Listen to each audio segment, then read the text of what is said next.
에스겔 42장 1절부터 20절입니다. 에스겔 42장에는 성전 곁에 있는 건물들하고 그 다음에 이제 성전이 있는 그 전체 안뜰 바깥뜰까지 해가지고 성전의 지대가 되는 전체의 청량이 가로 세로 500척이 나온다 하는 말씀의 전체 청량까지가 20절까지 나와 있습니다. 42장 1절부터 말씀을 읽어가며 설명합니다. 그가 나를 데리고 밖으로 나가 북편 뜰로 가서 두 방에 이르니 그 두 방에 하나는 골방 앞뜰을 향하였고 하나는 북편 건물을 향하였는데 두 방이 있는 건물로 갔다 그 말입니다. 두 방에 갔는데 이 두 방 할 때 어떤 번역본들은 이 두 방인데 단지 방을 건물 입장에서 이해하고 해석하는 경우도 있습니다.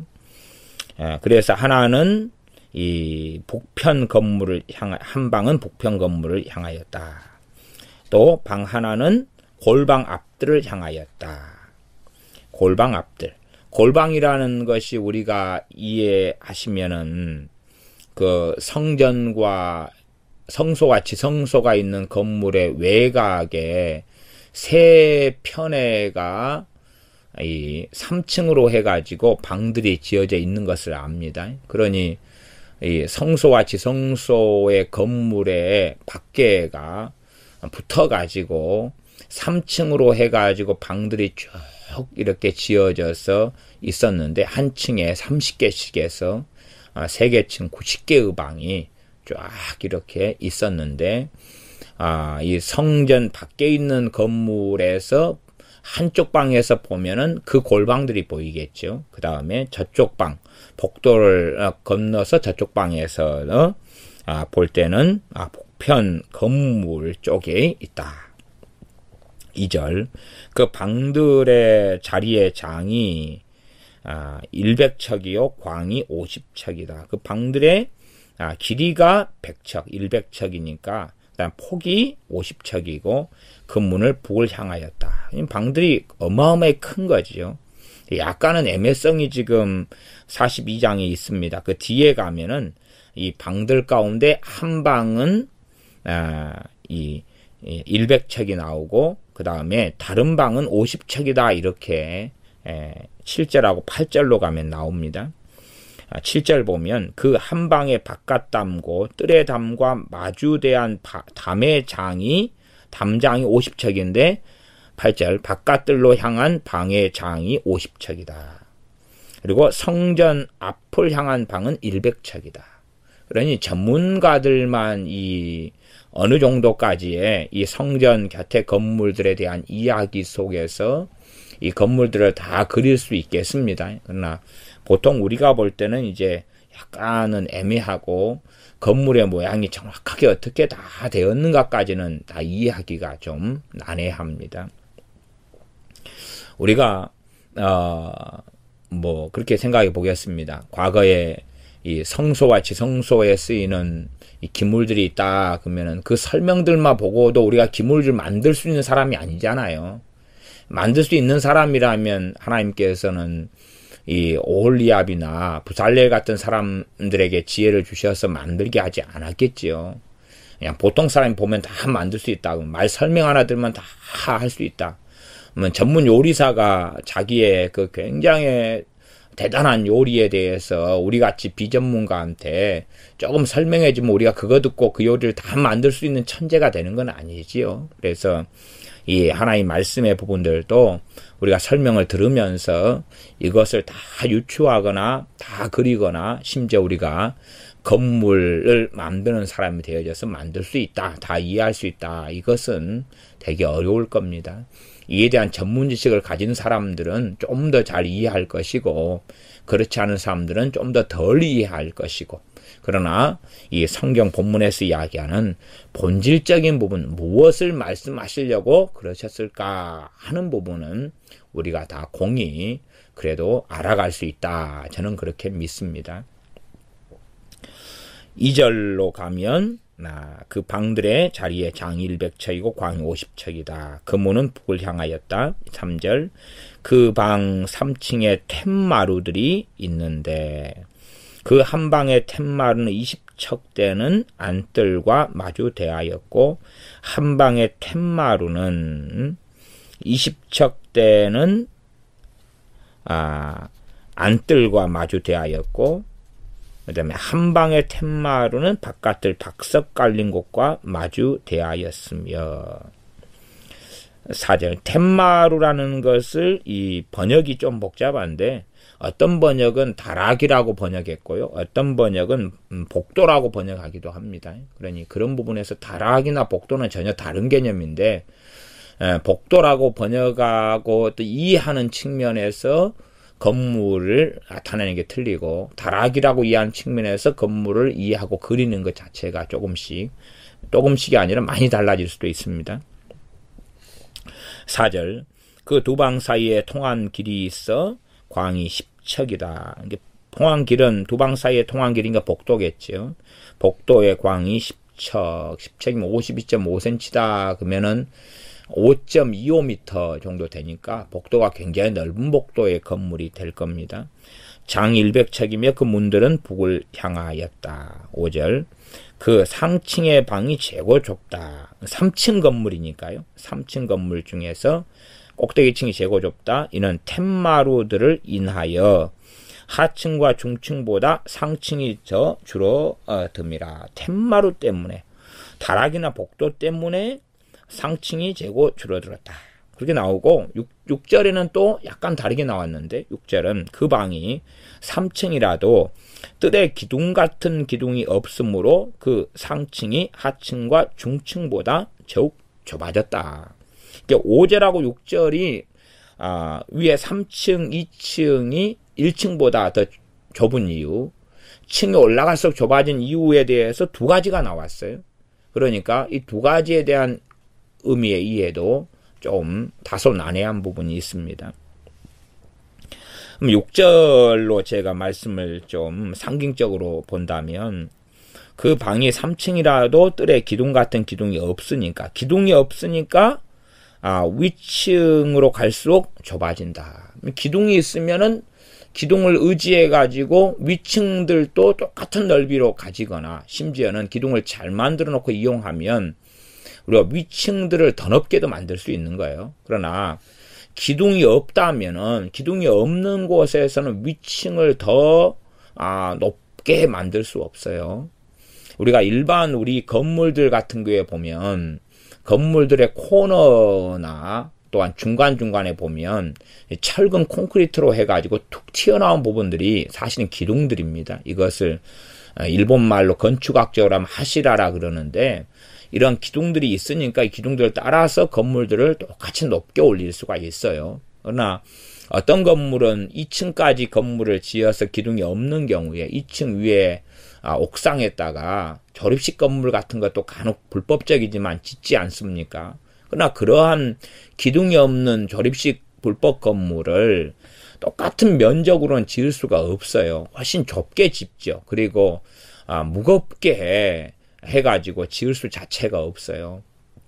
그래서 어떤 건물들은 이 철근 같은 것을 밖으로 끄집어내 놔가지고 더 높게 기둥을 올릴 때에 기둥으로 쓰려고 이렇게 시뻘건 철근들이 나와 있는 상태에서 멈춘 이런 건물들도 간혹 볼 수가 있습니다. 기둥이라는 것이 없으면 건물은 점점점 높게 올라가기는 어려운 거죠. 힘이나 지지하는 것이 약해지기 때문에 그러할 수밖에 없습니다. 우리가 믿음의 집, 믿음의 건축을 할 때도 기둥이 뭐겠습니까? 한편으로는 저는 그렇게 생각합니다. 이게 교리다. 말씀으로 인한 교리가 중요해요. 교리에 대한 이해나 깨우침이 중요합니다. 그러나 지금 시대에는 교리를 중요하게 생각하지 않는 것 같아요. 교리를 끊임없이 무너뜨리려고 그럽니다. 신학적으로도 이 조직 신학이 교리를 다룬다면 성경 신학은 교리보다는 성경 각권이 뭘 이야기하느냐 하는 좀 상대적인 해석 쪽으로 강조가 많이 됩니다. 그런 의미에서 이 성경 신학의 주제들은 조직 신학하고는 많이 달라져 갑니다. 그런 의미에서 지금의 강세는 조직 신학이 아니라 성경 신학이에요. 조직 신학은 교리를 다루는 것입니다. 물론 교리가 잘못 다루어지면 참 교리처럼 골치 아픈 것도 없어지지만 우리가 성경 66권을 통하여 바른 교리들을 알아가는 것은 그 어떤 것보다도 중요합니다. 과거의 목사님 가운데 제가 존경하는 목사님들이 몇 분이 계신데 그 중에 한 분이 마틴 로이 존스라는 영국의 웨스트민스터 채플의 목사님이셨습니다. 그분이 상당히 오랜 기간 동안에 교리 강자로서 말씀을 증거하기도 했습니다. 로마서 같은 말씀도 교리서의 중심이 되는데 이런 말씀을 설교하시려고 몇 년의 시간을 보내기도 했던 것을 봅니다. 그러나 지금 시대에는 교리의 중요성 자체가 없어져 가지고 예수 믿는 사람들이 교리가 뭔지도 관심 자체가 없어요.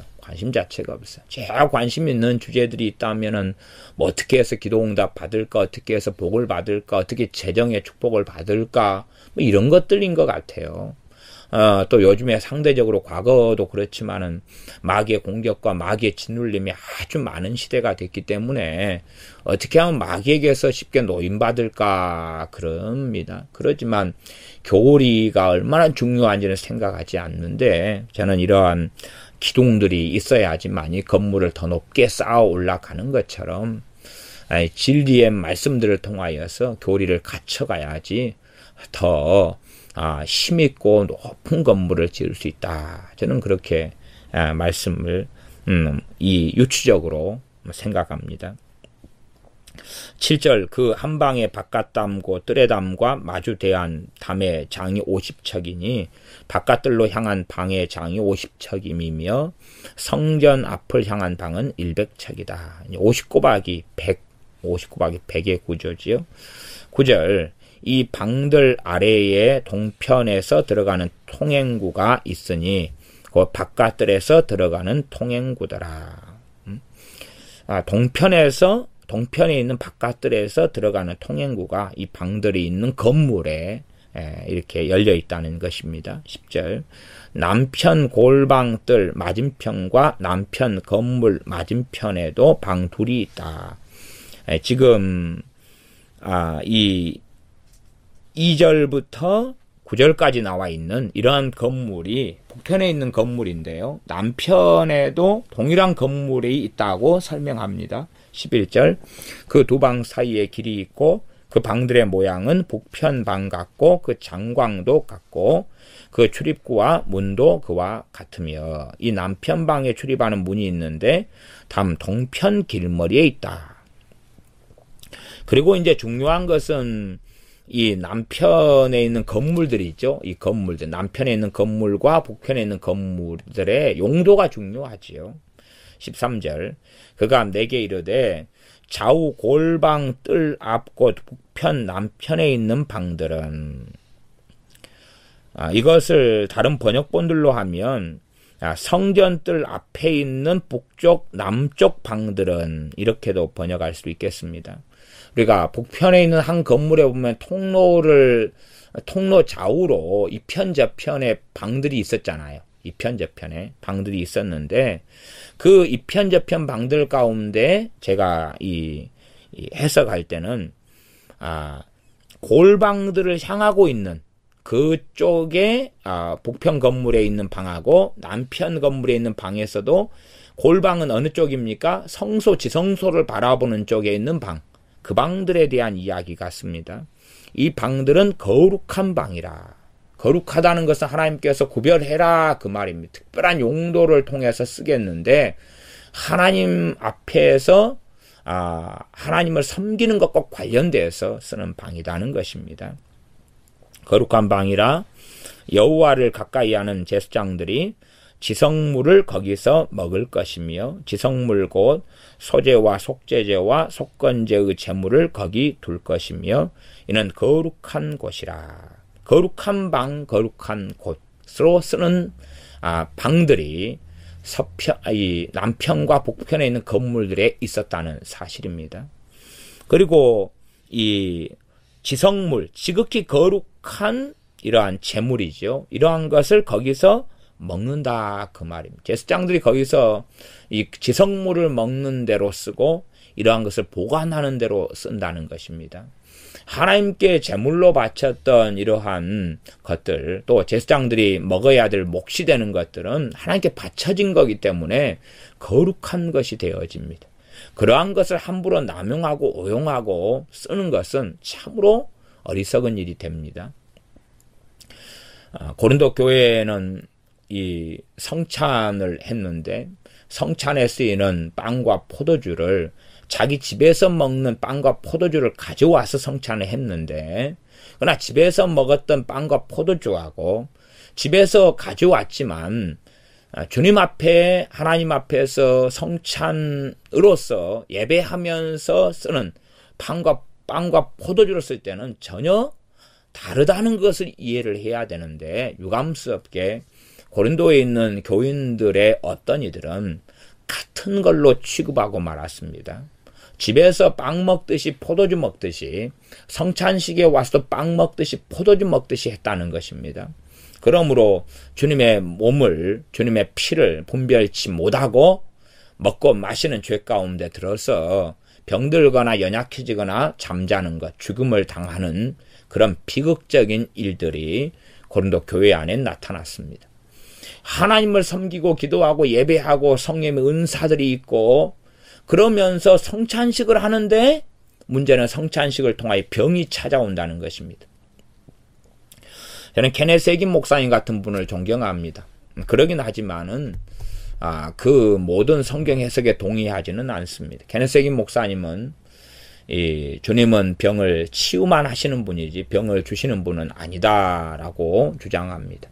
그러나 저는 주님은 병을 주시기도 하고 치유도 하시는 분입니다. 주님은 징계하시는 분이며 심판하시는 분이 되시기도 합니다. 사도 바울에게 육체에 가시고 사단의 사자를 주신 분이 주님이시지 그러하지 사탄 마귀가 아니라는 사실입니다. 그렇게 해서 주님께 제거해달라 그랬으나 제거를 안 해주신다고 이야기했지요.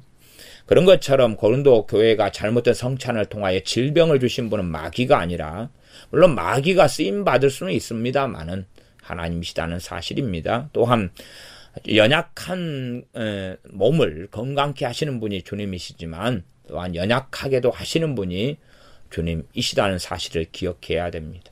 하나님에 대하여 좋은 쪽으로만 생각해서 복만 주시지 징계나 저주를 안 하시는 분이다, 심판하시지 않는 분이다라고 생각한다면 하나님을 전혀 모르는 어리석은 자가 되고 말 것입니다. 그래서 이러한 성찬할 때의 빵과 포도주가 우리가 집에서 먹는 빵과 포도주하고 같은 걸로 취급한다면 전혀 어리석은 사람들이 되고 말 것입니다. 우리가 예배 드릴 때에 부르는 찬양하고 내가 그냥 집에서나 마음대로 부르는 찬양하고 같은 식으로 생각하면서 불러서는 곤란할 것입니다. 길에 걸어다니면서 흥얼대면서 찬양하는 것하고 하나님 앞에 예배 때에 기도할 때 찬양하는 것은 몸가짐, 마음가짐이 달라져야 될 것입니다. 제가 율법적으로 하나님께 예배드리러 와서는 재고 좋은 옷을 입고 와야 된다, 이런 과거의 율법주의적인 가르침을 이야기하는 것은 아닙니다. 그러나 하나님께 예배하고 하나님께 찬양하고 기도할 때는 최소한은 몸가짐, 마음가짐이 달라져야 한다. 그것을 우리가 먼저 돌아보아야 됩니다. 제일 중요한 것은 우리의 마음가짐을 살피는 것이 되어질 겁니다. 그러하지 함부로 그냥 예배하고 함부로 기도하고 함부로 하나님 말씀 성경을 사용한다거나 또한 찬양하거나 아무렇게나 내 마음이 살펴지지 않은 상태에서 자기를 돌아보지 않는 상태에서 성질나면 성질나는 대로 기도하고 화나면 화나는 대로 기도하고 짜증나면 짜증나는 대로 기도하고 그렇게 하나님께 나아가는 것이 얼마나 위험한 줄을 반드시 알아야 될 것입니다. 세상적으로도 그런 말이 있습니다. 가까운 사이일수록 동거래 조심하고 가까인 사이일수록 지켜야 될 예의와 예절이 있다. 그래야지만이 가까운 사이에 좋은 관계를 오랫동안 유지할 수 있는 것입니다. 정말 하나님께서 우리 주 예수님을 통하여 우리와 참 가까운 관계가 되었지만 그러나 하나님께서는 거룩하신 분이시며 의로우신 분이시라는 것을 반드시 알고 있어야 됩니다. 그걸 모르는 가운데 하나님에 대하여 함부로 여기고 함부로 말하고 함부로 행하고 한다는 것은 참으로 어리석은 일이 되어집니다. 하나님 앞에 드렸던 이 거룩한 제물들에 대하여서 이 거룩한 방에서 제사장들이 거기서 먹었어야 됩니다. 하나님께서 주셨다 해서 아무렇게 취급해가지고 사용하는 것이 아닙니다. 우리가 일을 해서 월급을 받아서 가지고 있는 돈들과 하나님께 헌금으로 드리는 돈들은 구별점이 있습니다. 그러나 한편으로는 하나님께 드리는 헌금을 제외하고도 우리가 쓰는 돈 자체도 하나님의 것이며 청직이라는 사실을 기억해야 됩니다. 우리가 하나님께 10분의 1을 헌금으로 내서 드리고 나머지는 내 것이다 하면서 마음대로 쓰면 곤란합니다. 여기에서 제사장들이 바치는 이러한 제물들 같은 경우도 하나님께 바치고 번제로 태워드려야 할 것이 있었고 제사장들의 몫으로 먹을 것이 있었습니다. 그러나 먹는 것이라 할지라도 함부로 먹고 함부로 사용하면 안 되는 것처럼 우리의 제물이나 심지어 우리의 몸이나 신체라 할지라도 함부로 사용하고 함부로 쓰면 안 된다 하는 것입니다. 우리에게 하나님께서 입을 주셨다 해서 이 입을 가지고 별말을 다 하고 별스럽게 다 하고 살아서는 안 됩니다. 우리의 생각이 우리의 것이다, 우리에게 속했다 한다 해서 아무런 생각을 다 하고 살아서는 안 된다는 것입니다.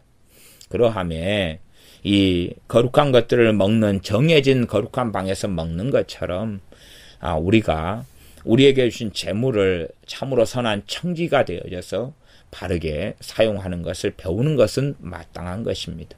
함부로 우리의 시간을 사용하는 게 아니라 하나님 앞에서 참 주의 깊게 사용하고 함부로 말을 하는 것이 아니라 주님 앞에서 주님의 인도하심 속에서 말하고 행동하며 선택의 길을 걷도록 우리가 경건에 이르도록 훈련하고 연습해야 됩니다.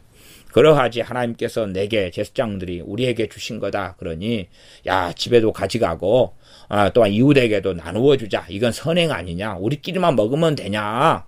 그렇게 하면서 뜻이 오르니까 결과도 옳다고 착각하면 곤란하겠지요. 이런 것은 유출돼서는 안 되는 것입니다. 이런 거룩한 것들은 거기에서 멈추어야 하는 것입니다. 어리석은 사람들, 특별히 과거의 가룟 유다도 그랬지 않습니까? 주님께 향유옥합을 부은 여인에 대하여 왜 이것을 허비하고 낭비하느냐. 300데나리에 팔아서 가난한 자들에게 주었으면 더 좋았을 것이라고 자기 본의에 합당하게 보이지만 사실상 탐욕에 의한 생각을 하는 것입니다. 그러한 말을 하는 것이지요.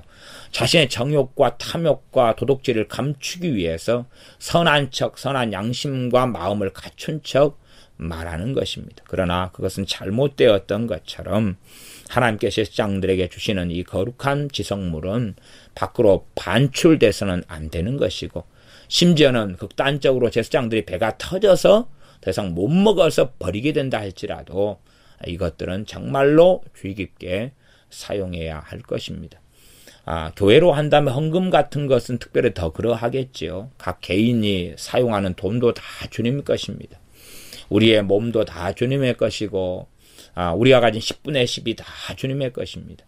그 가운데 10분의 1을 주님께 바쳐서 헌금을 쓰면은 그 헌금은 참 거룩한 것이기 때문에 주의 깊게 사용해야 되지 사사로이 헌금을 사용하고 남용하고 오용하며 사용하는 것은 참 곤란한 일입니다. 그렇게 하나님께서 바쳐진 이러한 헌금에 대하여 하나님께서는 심판하실 거기 때문에 그렇습니다. 교회 목회자로서 우리 교회에 하나님께 드려진 헌금들을 사용하는 데 있어서 저 개인적으로도 참 주의가 많이 필요한 것들을 봅니다. 어떤 것은 내 개인이 써야 될 돈이고 어떤 것은 교회에서 지출해야 될 돈이고 그러한 것들의 경계선이 많습니다.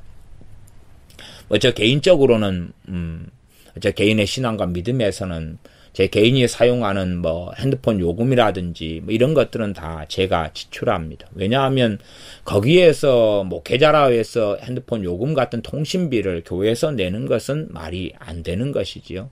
공적으로 사용하는 것은 공적으로 내는 거지만 내가 사사로운 전화 통화를 하고 살아가는 것이 많을진데 어떻게 그것을 교회 헌금에서 충당할 수 있겠습니까? 그렇게 이 구분점들을 우리가 꼭 지혜로운 사람들에 대해서 가져야 할 것입니다. 정말로 하나님은 거룩하신 분이기 때문에 성경이 전체가 다 말씀하는 바는 하나님은 거룩하니 너희도 거룩할지어다 라고 말씀하고 있습니다. 그러므로 예수님의 사람들은 신앙의 연수가 더할수록 거룩함을 반드시 배워가야 됩니다. 거룩한 것과 속된 것을 알아가야 됩니다. 하나님이 기뻐하시는 것과 기뻐하지 않는 것을 알아가고 배워가야 됩니다. 또한 이 의와 악이 무엇인지를 알아가야 되고, 죄가 무엇이고 불의가 무엇이고, 하나님이 기뻐하시는 의가 무엇이고, 하나님과 동행하는 것이 무엇이며, 심지어 마귀와 함께 벗되어 사는 것이 무엇인지를 알아가야 됩니다. 거룩함을 알아가지 않는다. 그래서 거룩하다는 이야기를 하면 그것이 뭐 어디에 쓰이는 물건입니까? 먹는 것입니까? 뭡니까? 라는 세대가 믿는 자들이 되고 만 것 같습니다. 그러나 반드시 우리는 시간이 흘러가면서 거룩함과 속된 것을 더 잘 구분해야 됩니다. 저는 영육 이원론을 이야기하는 영지주의 같은 것을 이야기하는 것이 아닙니다. 직장 생활은 다 종교 개혁자들이 말했던 것처럼 직장에서의 하나님의 부르심이 있고 그 모든 일이 다 성직이 될 수 있습니다. 그러하나 주님 앞에 살아가는 구별된 삶으로서의 직장 생활이 성직이 되는 것입니다. 심지어 저희 같은 사람이 목회를 하고 살아가지만 주님 앞에서 행하는 목회가 아니라면 이것은 성직이 주님 앞에서는 될 수가 없을 것입니다. 그렇게 거룩한 삶의 여정을 알아가는 것이 마땅합니다. 그러니 13절부터는 거룩에 대한 이야기를 많이 하십니다. 거룩에 대한 이야기. 실제로 이제 이 에스겔 성전이 지어진 다음에 그 건물들을 짓는데 그 건물들의 용도를 북편, 남편 건물들의 특정한 방들에 대한 용도를 이야기하고 그런 용도로 그 방들을 사용해야 한다는 특별한 이야기를 하고 있습니다. 14절 제사장의 의복은 거룩함으로 제사장이 성소에 들어갔다가 나올 때에 바로 바깥들로 가지 못하고 수종들은 그 의복을 그 방에 두고 다른 옷을 입고 백성의 뜰로 나갈 것이니라 하더라. 제사장의 의복이 거룩하다. 제사장이 특정하게 하나님께 말씀하시는 것으로 의복을 지어야 됩니다. 제사장이 의복 만드는 것은 이 구약성경 출애굽기나 이런 데들이 나와 있는 것을 우리가 확인합니다. 일단 제사장의 의복 자체가 거룩하다. 그렇기 때문에 그것은 성소에 들어갔다가 하나님께 섬기고 그 다음 번제 단 등에서 섬기는 것이죠. 안뜰에서 섬기고 그렇게 사용하는데 그것을 입고 난 다음에 바깥들로 그 제사장의 의복을 입고 나가지 못한다는 것입니다. 바깥들로도 입고 나가지 못한다. 이것을 구분하고 알아야 됩니다. 이것을 구분하고 알아야 됩니다. 바깥들로 입고 나가지 못한다. 제사장의 옷이 거룩하다. 그 앞에 13절 마지막에는 이 장소들에 대해 거룩한 방이니까 이는 거룩한 곳이라 그러지 않습니까? 아무데나 다 같은 곳이 되지 않습니다. 아무데나 다 같은 곳이 되지 않습니다. 특별히 우리가 이렇게 예배당을 통하여서 기도처로 삼고 하나님께 예배드리는 처소로 삼습니다. 그러나 우리가 예배 처소로 삼은 이 장소 자체를 얼마든지 우리는 더럽게 만들어 버릴 수가 있고 마귀 역사가 가득한 곳으로도 우리는 만들 수가 있습니다. 우리가 살아가는 주거 공간인 우리의 집이나 아파트나 이런 것도 우리가 얼마든지 더럽게 만들어 버릴 수가 있습니다. 마귀 역사가 가득한 곳으로 만들어 버릴 수도 있습니다. 우리 교회 집사님 중에 한 분이 몇 년 전에 그랬던 일이 있습니다. 어떤 아파트로 이사 갔는데 그 아파트 방 가운데 어느 건너방 애가 귀신이 눈에 보이는 것입니다. 귀신이 눈에 보여서 너무나 놀래가지고 신방해 달라고 요청했습니다. 그래서 그 귀신이 그곳에 악한 영이 자리를 잡고 있는 것을 본 것이지요. 그래서 거기에 가서 제 예배드리러 갔더니 제게도 그렇게 귀신이 자리 잡고 있는 것이 저도 느껴지고 알아져서 예배드리면서 그것을 처리했습니다. 그 다음에 이제 그곳에서 그러한 이 악한 영을 경험하는 그런 일이 없다. 또 어떨 때 우리 교회 아이가 예수님 믿기 전에 아이 중에 하나가 자기 방에서 항상 잠자는데 이 악한 영을 거기서 보았습니다. 부모님에게 항상 잠잘 때 이 방에서 귀신을 본다고 이야기해도 부모님이 안 믿었기 때문에 그걸 인정하지 않았죠. 뭐 그런 게 어디 있대 뭐 그랬던 일이 있으나 나중에 신방 가고 그렇게 하면서 그것들을 처리했던 일들이 있습니다. 그 앞에 아파트 같은 경우는 우울증에 걸린 그러한 청년 하나가 오랫동안 이사 가기 전까지 그 방에서 나오지 않은 채 지내고 살았다 그럽니다. 그러하면서 이제 이 악한 영을 그 방에 불러들이고 그 방을 마귀의 소굴로 만들어 놓고 만 것입니다.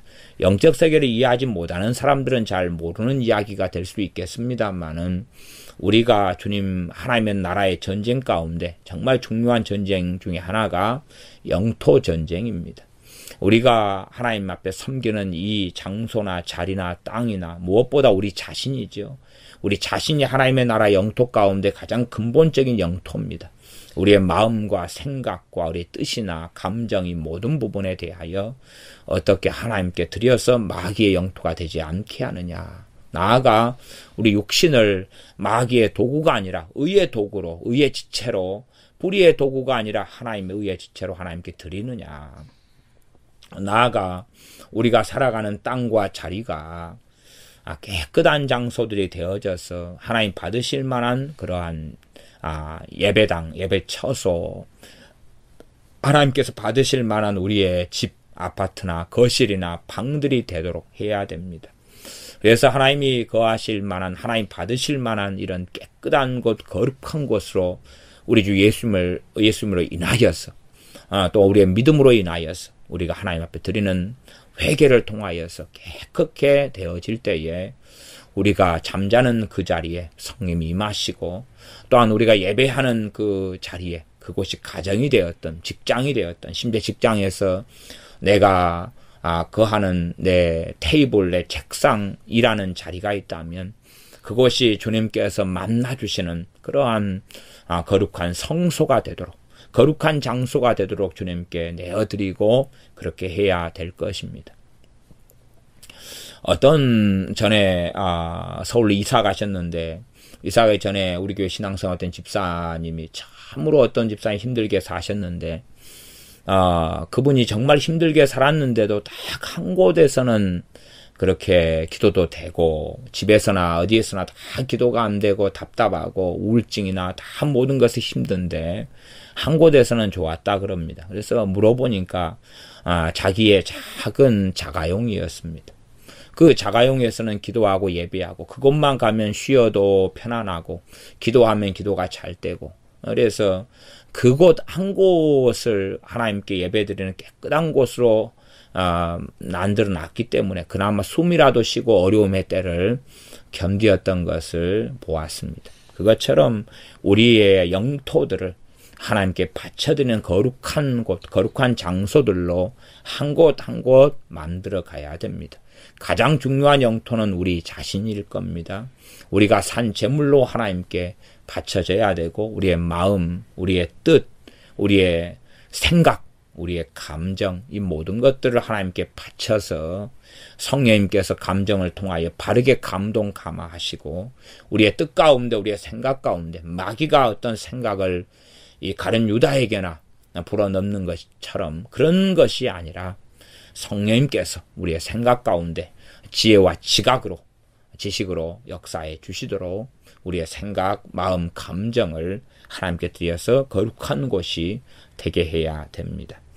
그래서 이 성전 곁에 건물들 가운데 거룩한 방이라고 하나님 지정하시고 거룩한 방으로서 요구하셨고 제사장 의복 자체도 거룩하다 했습니다.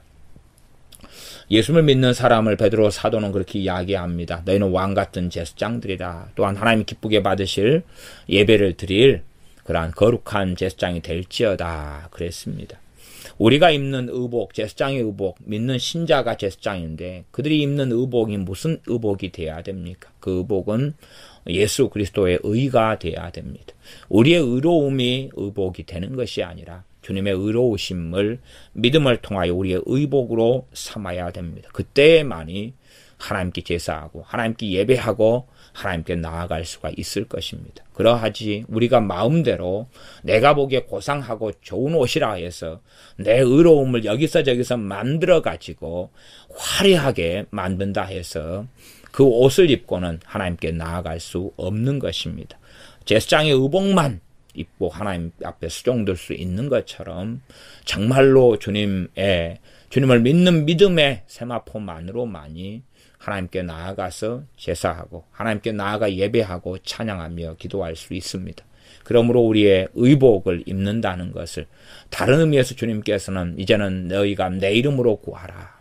주님의 이름으로 예배하고 주님의 이름으로 하나님의 보좌 앞에 나아가고 그리스도를 의지하여 하나님에 나아가는 것이 예수 그리스도의 의를 힘입어 의복을 입는 것이고 그 의복을 입고 하나님을 섬기는 것입니다. 이 거룩한 것들과 속된 것에 대한 구분이 우리에게는 있어야 됩니다. 똑같이 이 성전으로 전체가 500꼬박이 500규빗으로 마련된 곳이 다 거룩한 곳이 되어집니다마는 그러나 안뜰의 거룩함과 바깥뜰의 거룩함 자체가 다릅니다. 20절을 먼저 보겠습니다. 20절. 그가 이와 같이 그 사방을 청량하니 그 사방 담 앞마당의 장과 광이 500척씩이라. 동서남북입니다. 그 담은 거룩한 것과 속된 것을 구별하는 것이더라. 이 담의 두께나 담의 높이가 한 장대, 6규빗짜리 한 장대였습니다. 이 정도 되는 높은 이런 담, 또 담의 두께, 높이가 되어지고 이 담이 거룩한 것과 속된 것을 구별하는 것이다 그랬습니다. 그러나 이 제사장은 의복을 입고 바깥들로 못 나가는 것입니다. 바깥들도 거룩한 곳 아닙니까? 그러나 바깥들의 거룩함과 안뜰의 거룩함 자체가 틀립니다. 또한 성소와 지성소를 아시다시피 성소가 거룩한 곳입니다. 그러나 지성소는 지극히 거룩한 곳입니다. 그다음에 성소는 제사장들이 매일 가서 거기에서 하나님을 섬기고 기도하며 분향하며 초를 켜고 섬기지만 지성소는 1년에 한 차례 대제사장이 특별하게 준비해 가지고 하나님께 피를 가지고 들어가게 되는 곳입니다. 그러함에 거룩함의 정도들이 다르다는 것을 아셔야 됩니다. 영적으로 초신자 같은 경우나 또한 장성한 자가 어떻게 같겠습니까? 다르지요. 그렇게 이 바깥들에 들어올 수밖에 없는 사람, 안뜰까지 들어오는 사람, 안뜰에서도 성소까지 들어올 수 있는 사람, 지성소까지 들어올 사람이 다릅니다. 단지 예수를 믿었다 그래서 끝나는 것이 아닙니다.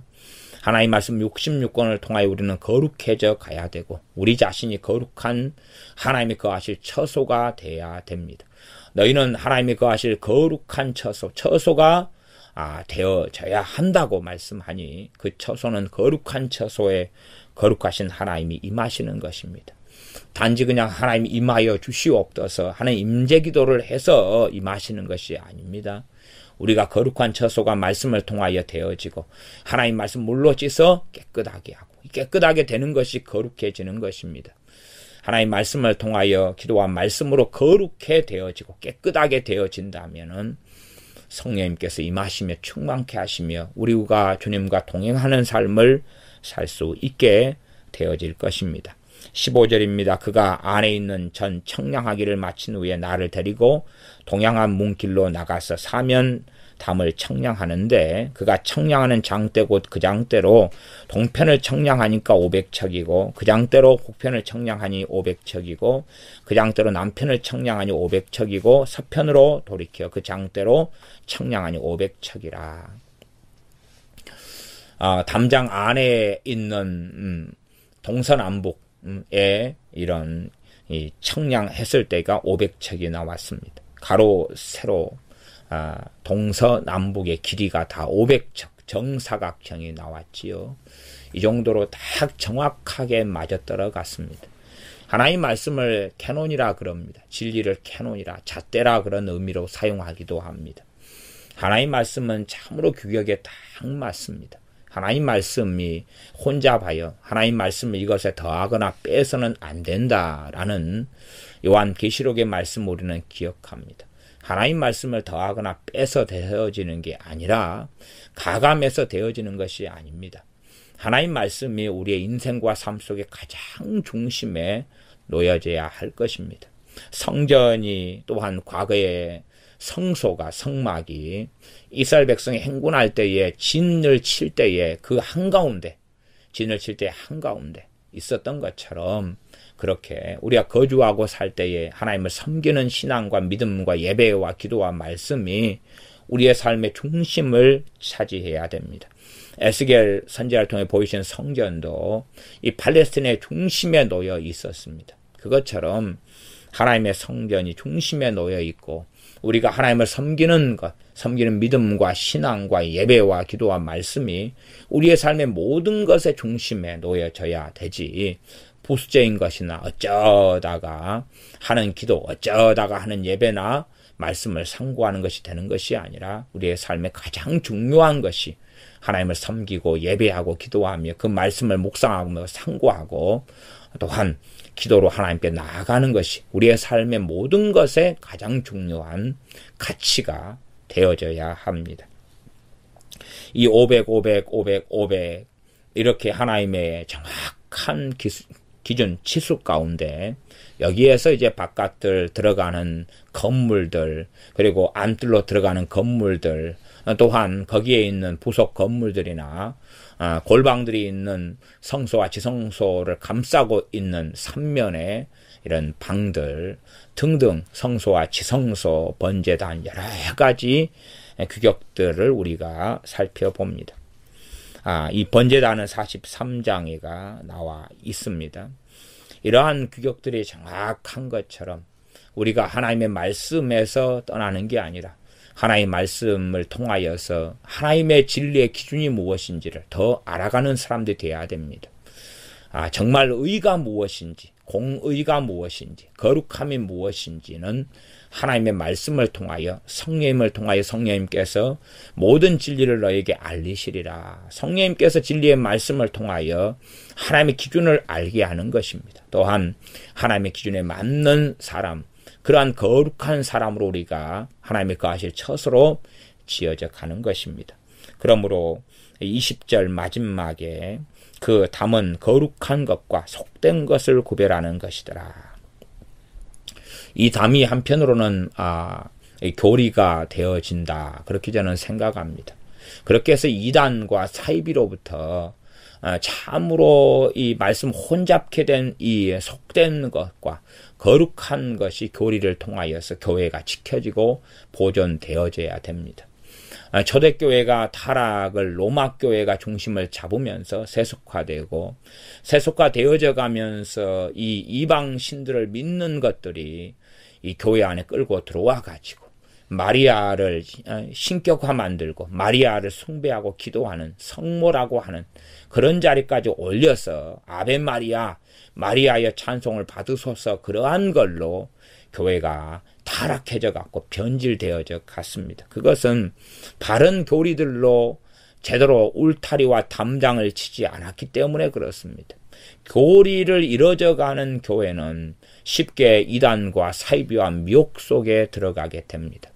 잘못된 교리는 정말 무섭지만 그러나 교리를 바르게 말씀을 통하여 갖춰가면서 우리가 신앙의 뼈대들을 세워가고 기초들을 잘 세워져 가야 됩니다.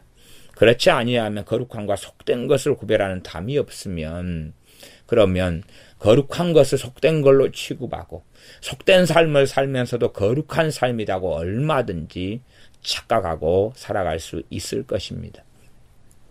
신앙의 안에서도 우리가 모든 돈이 다 하나님 것이지만 하나님께 구분하는 돈은 더 특별히 거룩한 것이 될 수밖에 없는 것처럼 속된 것과 거룩한 것의 구분점들이 함께 존재합니다. 그러므로 우리가 거룩하신 하나님께 나아갈 때는 참으로 우리가 몸과 마음과 생각을 정돈하는 가운데, 또한 우리가 하나님 앞에 살아나가려는 사람은 그 어디에서나 거룩하신 하나님을 배울 수 있도록 거룩한 자의 자리에 서서 살아가야 할 것입니다.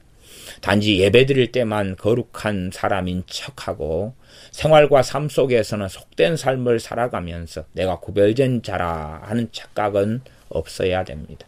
실상은 신앙생활을 저는 그렇게 생각합니다. 믿음의 생활 자체가 이 500규빗 곱하기 500규빗 안에서 하나님을 섬기는 것이다. 그렇게 저는 생각합니다. 그러지 직장 생활은 하나님이 없어도 돼. 여기는 속된 곳이니까 속되게 살면 되지. 또한 가정 생활은 속된 곳이니까 속되게 살면 되지. 그러면 되는 것이 아니라 직장도 거룩한 처소로 하나님 앞에 드려야 될 것이고 가정이나 인생과 삶도 마찬가지로 그렇게 되어져야 됩니다. 그래서 하나님 없는 삶을 속된 것이라 저는 그렇게 이해하고 하나님 앞에 살아나가는 삶을 코람되어 이것을 거룩한 삶이라 이렇게 생각하고 믿습니다. 이렇게 담장을 통하여 거룩한 것과 속된 것이 구별되어진 것처럼 우리는 참으로 하나님 앞에 구별된 사람들로서 나실인이 구약 성경에 있었던 것처럼 그렇게 거룩의 여정을 걷는 사람들이 되어져야 됩니다. 그러므로 거룩이 무엇인가 거룩하신 하나님을 알아가면서 우리가 점점 거룩을 알아가며 우리 자신의 몸이 성별되고 여호와께 성결했던 대제사장이 관을 쓰고 하나님께 나아갔던 것처럼 우리가 성결해 가는 것, 거룩해져 가는 것, 정결해 가는 것, 생각이 말씀에 따라 변화되고 하나님의 의로움에 맞춰져 가고 우리의 마음과 감정과 정서가 깨끗해져 가며 진리의 말씀을 통하여 거룩해져 가는 그러한 거룩한 사람들이 되어져야 합니다. 기도하겠습니다. 아버지 하나님, 에스겔 42장을 통해서 거룩한 곧 거룩한 방 또한 속된 것과 거룩한 것을 구별하는 이러한 성전 터에 6규빗 되는 참 담장들을 살펴봅니다. 그러함에 우리의 삶이 속된 삶, 예수를 믿으면서도 하나님을 섬긴다 하면서도 세상 사람들과 하등의 생각이나 감정이나 말이나 행동에서 차이가 없는 그러한 속된 사람들로 살아가지 아니하고 구별된 사람들로 살아가게 하여 주시옵소서. 우리 주 예수님을 통하여 하나님의 자녀와 백성이 되었으니 하나님의 백성에 걸맞는 생각, 걸맞는 마음, 걸맞는 감정과 말, 걸맞는 행동을 가진 그러한 거룩한 삶의 여정 또한 거룩하신 하나님께 가까이 나아가기 위하여 거룩해져 가서 바깥들에서 안뜰에서 성소로 지성소로 나아갈 수 있는 그러한 더 거룩해져 가는 하나님의 사람들이 되게 하여 주시옵소서. 마음이 깨끗해지고 생각과 감정이 청결해지고 또한 우리의 손과 바라보는 눈이 온전해지며 우리의 행동과 입의 말이 깨끗해지며 거룩해지게 하여 주시옵소서. 아버지의 말씀은 진리이기 때문에 진리의 말씀을 통하여 마음과 생각과 감정과 정서와 뜻이 가치관이 우리의 말이 행동이 거룩해져 가게 하여 주시옵소서. 예수님의 이름으로 기도하옵나이다. 아멘.